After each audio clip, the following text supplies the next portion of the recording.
माझं नाव मीराताई प्रकाश भालेराव आहे. मीराताई प्रकाश भालेराव आहे माझं नाव. आम्हाला जयंती का साजरी केली म्हणून घरात बसून मारले. सरपंचानं बालाजी पाटील, लक्ष्मण कदम, भक्तीबाई बालाजी कदम, श्रीदेवी हनुमंत कदम आणि हनुमंत लक्ष्मण कदम या चौघांनी अगोदर मारलं आम्हाला सगळ्यांना, माझ्या आईला आणि मला. माझा भाऊ व्हिडिओ करत होता सर.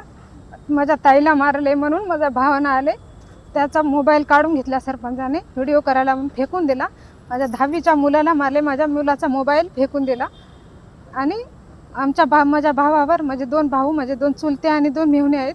त्यानं नसतानाही, माझा फक्त एकच भाऊ होता, त्यानं नसतानाही त्याच्यावर खोटा आरोप लावून त्याला मध्ये टाकले. आणि मी मार खाऊन सुद्धा मी स्वतः गुन्हेगार नसतानाही मला सुद्धा आरोपी केले सर.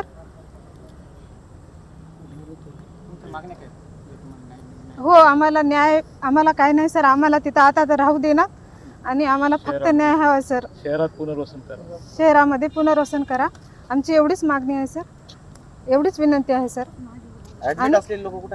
नांदेडला आहेत. हो, ज्या मुलावर, आमच्या भावावर, आमच्या काकावर खोटे गुन्हे दाखल केले ते रद्द करा, अशीच माझी विनंती आहे सर. घर उद्ध्वस्त केले, नुकसान भरपाई, दार तोडले.